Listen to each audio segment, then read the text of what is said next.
Hoy viernes pues conversamos en nuestro bloque central con el abogado y comunicador José Martínez Brito en una conversación necesaria respecto al tema de las desapariciones. Hemos venido hablando como sociedad de manera aislada de esta situación que nos afecta a todos por igual, que no es circunscrita a una zona, a una clase social, a un grupo etario, sino que es algo que puede impactar a todo en la República Dominicana. Algunos se hacen públicos, otros simplemente pasan por debajo de la mesa, pero es una situación latente que viene increciendo desde hace bastante tiempo y que obviamente hay quienes ya empiezan a levantar la voz de alerta de que sus denuncias caen en saco roto.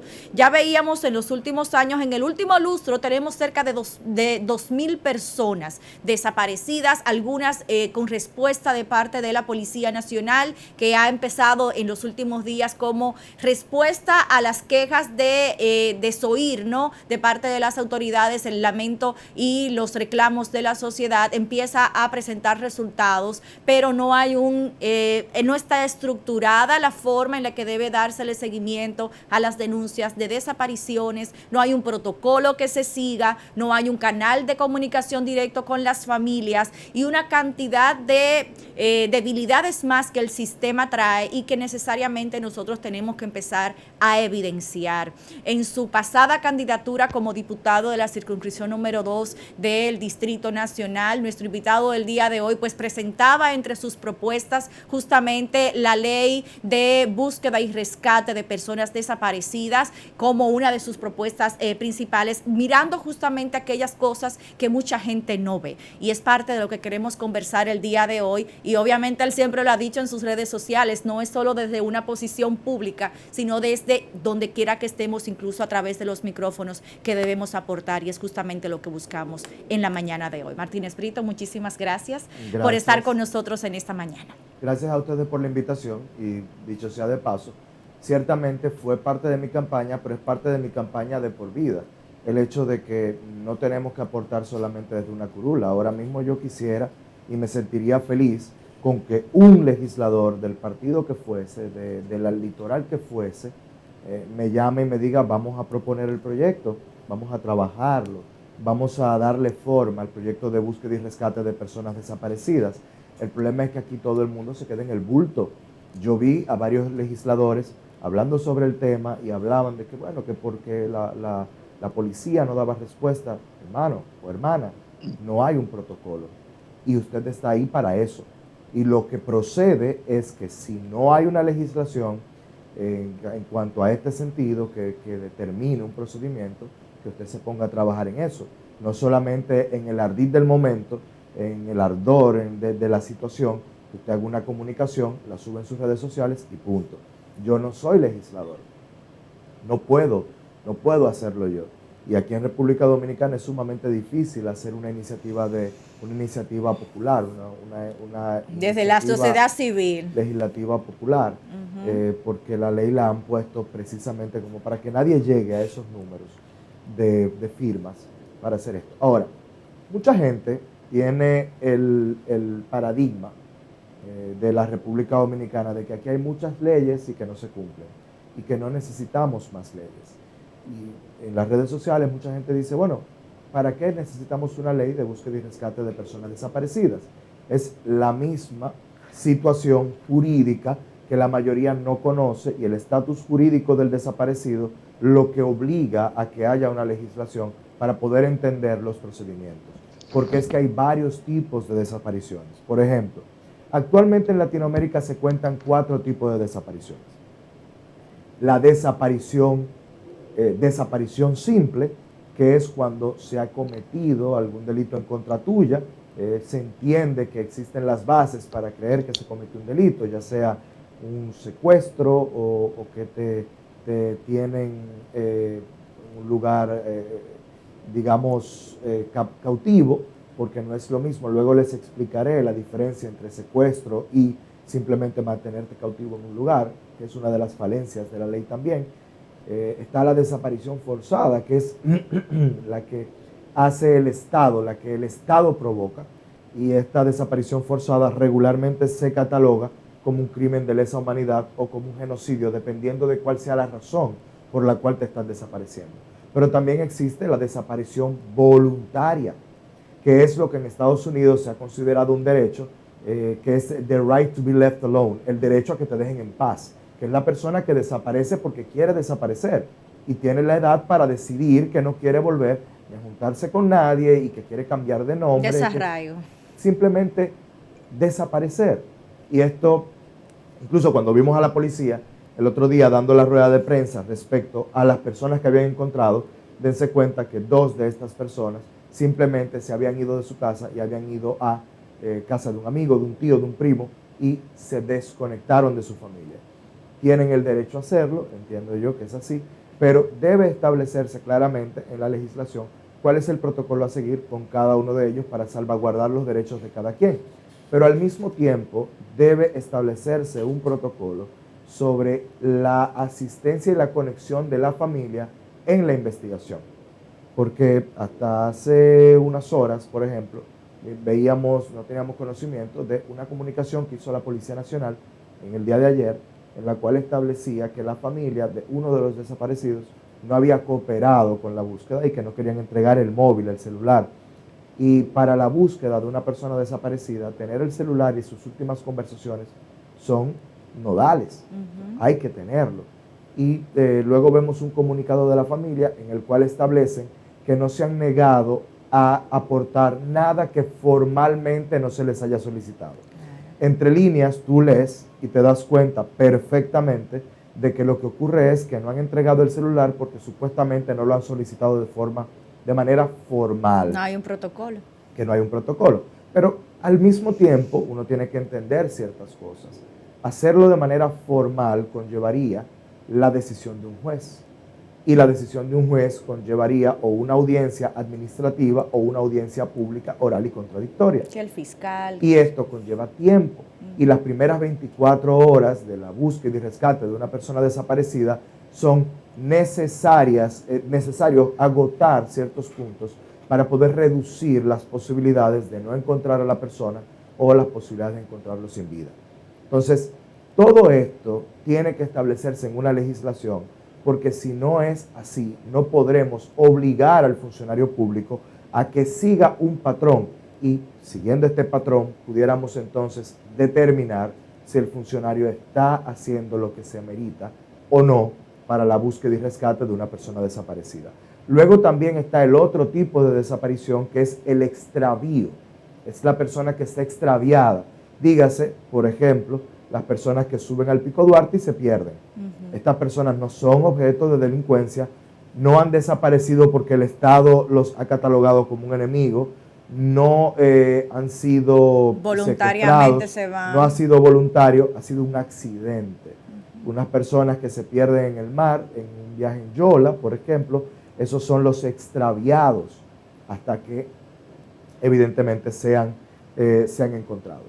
Pero todo esto conlleva un estatus jurídico de la persona desaparecida aún cuando no se ha encontrado y conlleva, por ende, una vinculación socioeconómica con la familia que queda. En años anteriores, hace muchos años de hecho, se habían dado casos en los que el marido desaparecía y la mujer quedaba, en los tiempos en los que la mujer dependía económicamente y en temas de bienes, de la comunidad de bienes del matrimonio, dependía del hombre porque el hombre, según la ley, era el administrador de los bienes de la comunidad. Si el hombre desaparecía, la mujer no podía hacer absolutamente nada con los bienes hasta tanto esta persona se declarara definitiva desaparecida, muerta o simplemente ya ausente. Y esto tarda años. La ley actualmente establece una cantidad de años que no recuerdo exactamente cuál es, pero es exorbitante, para que una persona desaparecida luego se pueda disponer de los bienes. Y esto es muy peligroso para la seguridad socioeconómica de la familia que queda atrás, porque también esto involucra, también esto influye, no es solamente el tema de la persona desaparecida, sino las consecuencias jurídicas de la desaparición de esta persona. Y todo eso debe establecerse en una ley especializada para la búsqueda y rescate de personas desaparecidas, Si no, nunca vamos a tener funcionarios públicos haciendo lo que les compete. Bueno, definitivamente bastante amplio. Señor Garrido, si está con nosotros. Sí, yo estoy escuchando desde hace rato. Excelente. Buenos días, un gusto verte de nuevo acá con nosotros. Martínez, hay muchas cosas con esto de los secuestros. Ciertamente el hecho de que hay un código especializado, no sabía ni sentía honestamente en lo personal que era algo pertinente y necesario. Tú describes perfectamente por qué digamos que hay una inacción, una inercia, o digamos que vacíos en la tipificación quizás del Código Penal y de los procesos policiales, de cómo manejar y clasificar los tipos de desapariciones para que en los cuerpos armados y la policía en general pues pueda hacer una investigación más efectiva, porque no es lo mismo investigar a una persona que voluntariamente no le dijo a su familia dónde está y dijo, mira, yo lo que quiero es que ustedes no sepan de mí, que la búsqueda de una persona que efectivamente la desapareció el Estado o la desaparecieron entes privados. La delincuencia común. Exacto. ¿Perdón? Delincuencia común, que sería como se le llamaría jurídicamente. Ok. Hoy en día, bajo la ausencia de ese proyecto de ley que tú promueves y tú propones, ¿qué acciones nosotros como sociedad podemos coger o podemos tomar, podemos empujar fuera de la reforma legislativa para nosotros poder, digamos, mejorar la calidad del trabajo que hacen las autoridades con respecto a esas situaciones? ¿Pudiésemos mejorar los grados de información para que la prensa, los medios cataloguen mejor los tipos de desapariciones?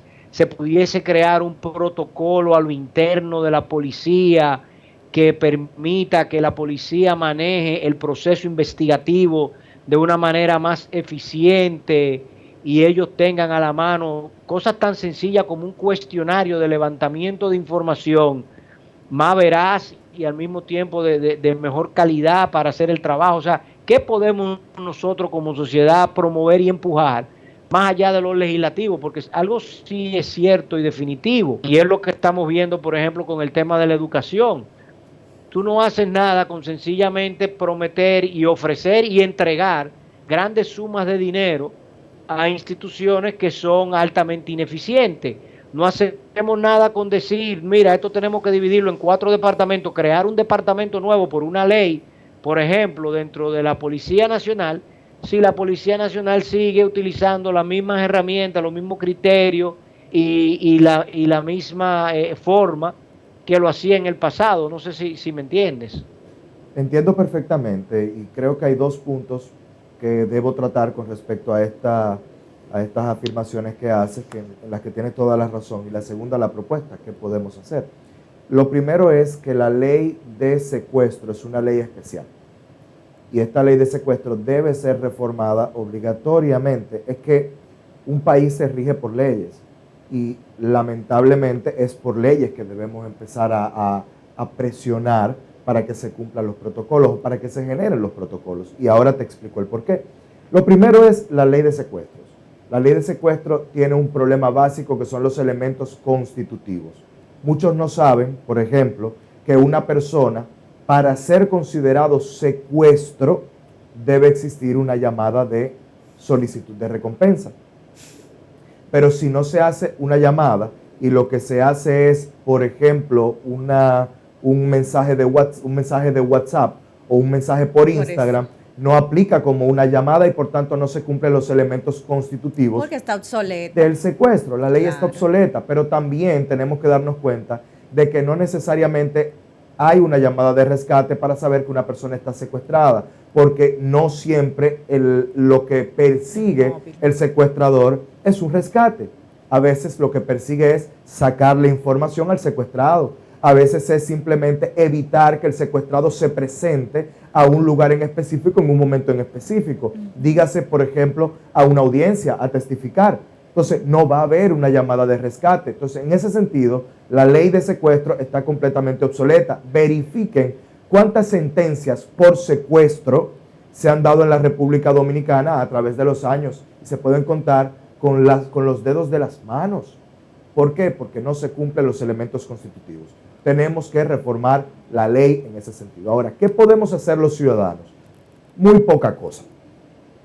Muy poca cosa, porque la ley establece claramente en la Constitución que el funcionario está obligado a hacer lo que la ley manda.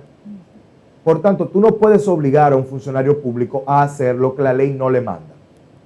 Y cuando hablamos de rescate y búsqueda de personas desaparecidas, estamos hablando de un cónclave de instituciones que no solamente es la policía. La policía sale a buscar a una persona, pero si se presume que la persona cae al mar, ¿quién tiene que venir?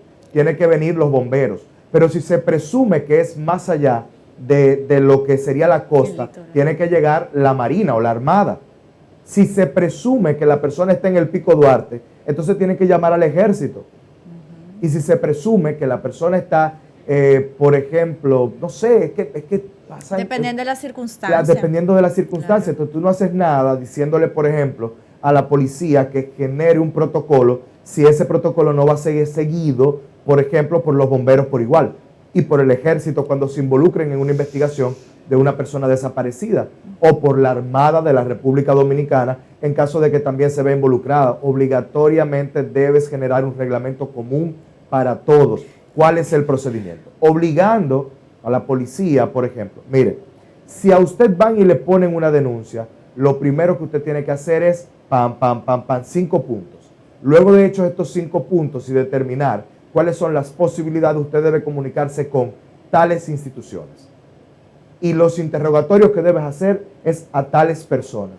Y si debe considerarse una persona sospechoso por la desaparición de alguien, de un tercero, inmediatamente el protocolo a seguir es este. Si no lo hacemos de esta forma, todo el tiempo vamos a tener malas prácticas por parte de las autoridades y por parte de la ciudadanía e incluso de la prensa. Eso que tú planteas, Martínez Brito, lo que me hace entender es que la ley debería entonces, no sé si está, porque no he leído el proyecto o el anteproyecto, debería entonces estar contemplando una unidad especial multidisciplinaria interinstitucional en la que se especializa y se forme a los miembros de esa entidad especial, como existen dentro del Ejército y dentro de los uniformados, unidades especiales de ayuda humanitaria, que tienen un entrenamiento particular, que salen en los momentos de desastres naturales, etcétera. Y entonces también, porque aquí hay mucha también, además de la preparación técnica, hay una preparación psicológica que debe ofrecérsele a estas personas, porque vamos a estar hablando en caso, por ejemplo, de desapariciones, como en el caso del actor Andy Iturbides, que la familia ha evidenciado que es un paciente de salud mental y que necesita un abordaje particular. Entonces, cada uno de esos casos amerita entonces de un personal con un entrenamiento específico. Claro. Y dentro de ese protocolo, que entonces no sea que el hecho de tener que llamar a todas esas instituciones de manera particular haga también que el tiempo se pierda en el proceso, sino que haya una unidad específica. Mira, es que no es necesaria una unidad específica porque ya la hay.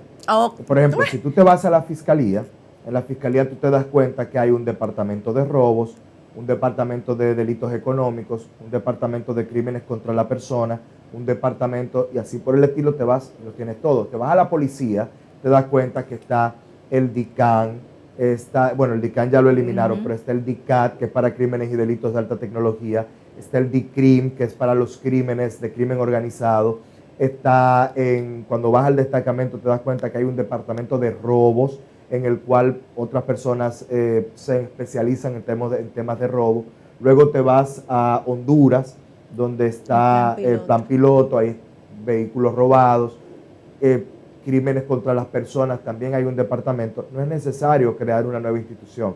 Lo que se necesita es un protocolo, y luego de que esté creado el protocolo, lo que hace falta es formación. Entonces, empezando por ahí, simplemente necesitamos una legislación que establezca un protocolo, y luego de que ese protocolo esté, establecer sanciones para quienes no cumplan el protocolo. Pero mira, presentaste unas fotografías en pantalla, justo cuando estabas comentando, donde habían varias personas desaparecidas. no sé si sea posible que las coloquen otra vez, perfecto, ahí están. Tenemos a Andy Iturbides. Andy Iturbides es una persona que su familia ha determinado como un paciente que debe ser abordado de forma especial y que posiblemente sea peligro de suicidio. Y por tanto hay que buscarlo lo antes posible, antes de que cometa contra sí mismo se violente. Su seguridad física. Pero arriba, te das cuenta, está el señor que por 12 años estuvo preso sin habérsele conocido audiencias.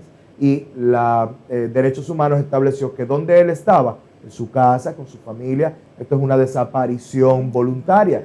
Pero al mismo tiempo los medios de comunicación siguen sacando notas de prensa de dónde está este señor. Este señor tiene el derecho, luego de 12 años, de no ser victimizado, revictimizado. Pero al mismo tiempo, no tiene él que estar obligado a convertirse en un mártir o en punta de lanza de una causa, como es el caso de los derechos humanos.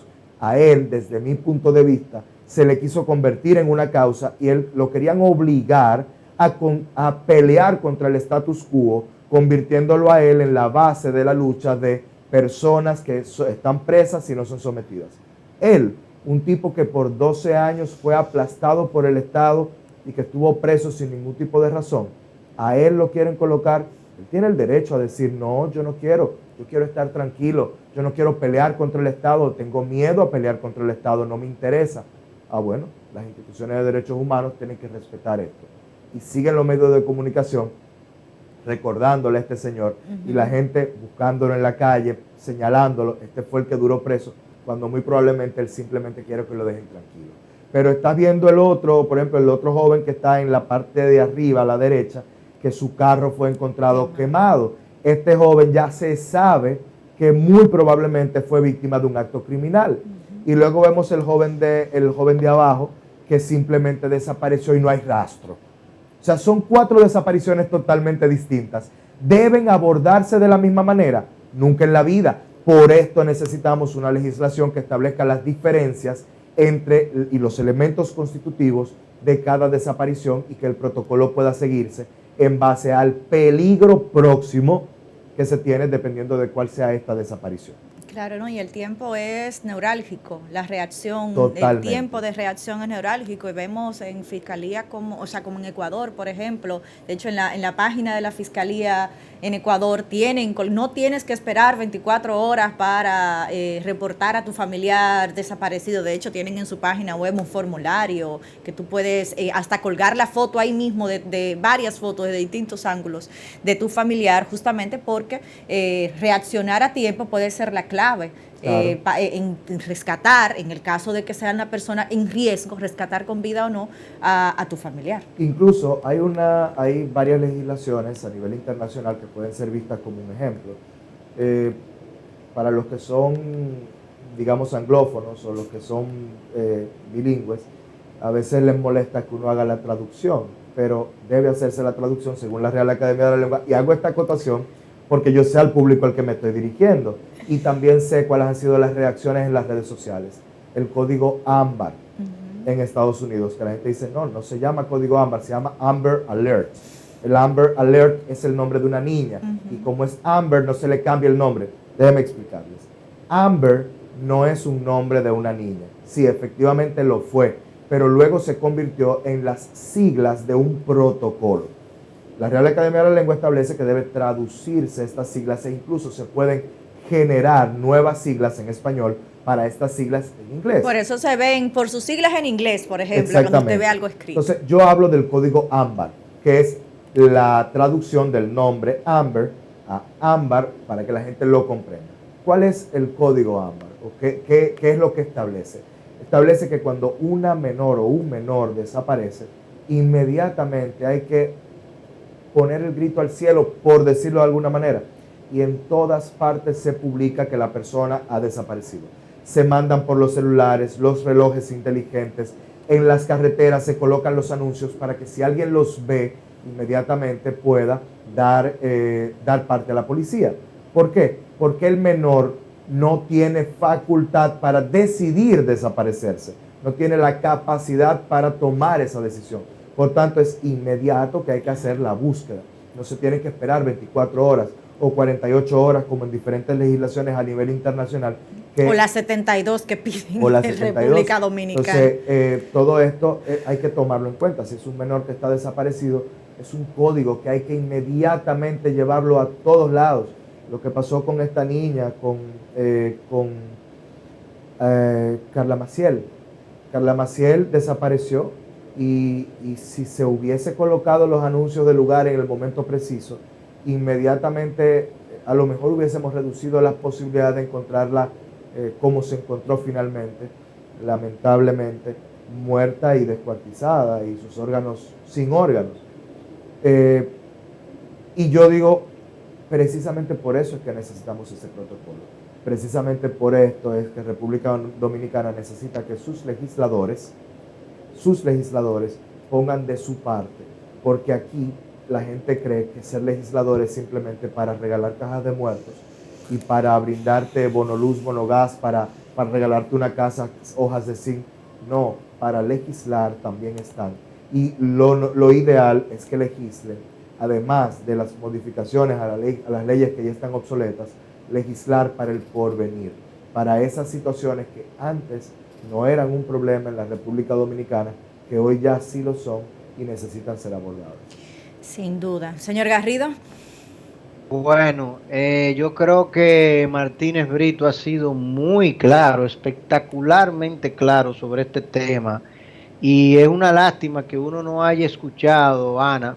No sé, parece que los espacios como New Horizons Radio, así como los legisladores serios, son escasos, Martínez. No sé tu opinión con respecto a esto, porque uno no ve una genuina preocupación en efectivamente, o sea, tu explicación me deja sin duda de que real y efectivamente necesitamos un código, porque tal y como tú explicas de la manera más clara, que no se puede poner de una forma más clara, para que la audiencia no entienda, porque hay veces que uno mismo se frustra, ¿no? Con la inacción de los servidores públicos. Y yo creo que tu explicación me permite darle una pincelada sobre eso a la gente. Miren, señores, ¿por qué el empleado privado actúa? El empleado privado actúa porque quiere ganar un beneficio, porque tiene una obligación contractual con su empleador, porque fue contratado con una descripción de puesto que implica que tiene que cumplir con ciertas acciones y ciertos objetivos, y cuando lo logra y cuando se pasa de lo que el empleador le puso, va a sacar un beneficio adicional, porque en el sector privado existe la competencia y existe la búsqueda de rentabilidades individuales y colectivas. Pero en el sector público, ¿por qué actúan los servidores públicos? Ellos actúan hasta donde dice la ley. Eso es lo que nos está dejando dicho José Martínez Brito en el día de hoy. Ellos actúan hasta donde dice la ley. De hecho, no hay una ley, al punto tan grave que si un funcionario hace algo que la ley no le mande, aún sea para bien, podría ser penalizado. Claro. Al punto de, aún haciéndolo bien, porque la función pública está limitada, porque el poder es limitado y se limita con la ley. Para algunos, hombre. No. Entonces, óyeme, es una reflexión importantísima y trascendental que tenemos que hacer, Ana. Sí. Porque ¿qué implica eso? Eso implica que la única manera que nosotros podemos tener eficiencia, no vamos a hablar de honestidad ni de integridad, eficiencia con lo que sucede alrededor del Estado, es si nosotros tenemos legisladores eficientes. Sin duda. Porque esos legisladores tienen que ver estos vacíos y tienen que rápidamente actuar para corregirlos. Pero lamentablemente no tenemos legisladores que tengan eso como prioridad, sino que tenemos legisladores, tal y como Martínez Brito también de forma brillante, tengo que aceptar en el día de hoy, nos está describiendo. Son legisladores que tienen mayores preocupaciones presupuestarias, de regalar la receta médica, de buscar la manera de estar bien con su partido y con los alineamientos generales que su partido ofrece, y se quedan en las presiones y las pasiones políticas. Sí, bueno, qué complicado es el escenario. Martínez, ¿Y qué tú crees de mi propuesta de que porque por ejemplo en vez de 32 senadores son que tenemos, ¿verdad? Así es. Corrígeme, Sí. 32 senadores. ¿Qué tú crees si nosotros tuviésemos, por ejemplo, 5 senadores, norte, sur, este, oeste y Distrito Nacional, o Gran Santo Domingo, Ahí, y pare de contar? lo que pasa es que como la legislatura es representativa, siempre se trata de buscar la mayor representatividad. Yo ni siquiera creo que a veces representan a sus propias comunidades, a veces representan otras cosas. Hoy hay un legislador, por ejemplo, que en un momento dijo que el Senado no era necesario, que debíamos convertir el Congreso en unicameral. Yo tampoco creo eso, porque el sistema político dominicano está basado en un Congreso bicameral. Lo que sí me parece es la cantidad de diputados. Correcto. Sí pudiese reducirse. Yo no creo que debe ser. Yo no creo que debe ser bicameral, estoy de acuerdo contigo. Pero definitivamente nosotros, por ejemplo, Italia acaba de hacer un ejercicio donde eliminó 200 y tantos miembros del Parlamento, ¿no? Porque tenía casi 600. Yo digo, no, pero no es posible. O sea, que un país como Estados Unidos, que tiene 330 millones de habitantes, tenga 100 senadores y Italia tenga 600, así no se puede. No es razonable, miembro del Congreso. Y nosotros definitivamente tenemos un número de diputados que es exagerado, porque cuando tú hablabas de diputados en base, creo que 25,000 habitantes, por cada 25,000 hay un diputado, algo así. Más o menos. Exacto. Lo que te lleva de ese número, a unos 190 diputados. Y la población dominicana eran 6 millones de habitantes, te daba una cantidad, digamos, te daba 240 en total, o 220 en total. Pero ya hoy en día no. Se nos agota el tiempo, señor Garrido, ya estamos casi en overtime, pero bueno, agradecer a Martínez Brito la mañana de hoy habernos dedicado magistralmente el conocimiento de esta pieza. Y bueno, hay una nueva mesa de trabajo entre la Policía Nacional y el Defensor del Pueblo, y dentro de las argumentaciones del propio Defensor del Pueblo hablaba de la necesidad de esa legislación. O sea que de repente por ahí, Martínez, pues sería la oportunidad perfecta para que sin ninguna legislador pues se motiva pues a través de esa institución, de ese organismo, pues se puedan empujar este tipo de iniciativas. A todos ustedes, gracias por el favor de su compañía durante toda esta hora. Recordarles que este y todos los programas que realizamos quedan colgados en nuestras plataformas digitales, y bueno, el lunes en directo a las 11 una vez más en esta conversación diaria de ese sector educativo.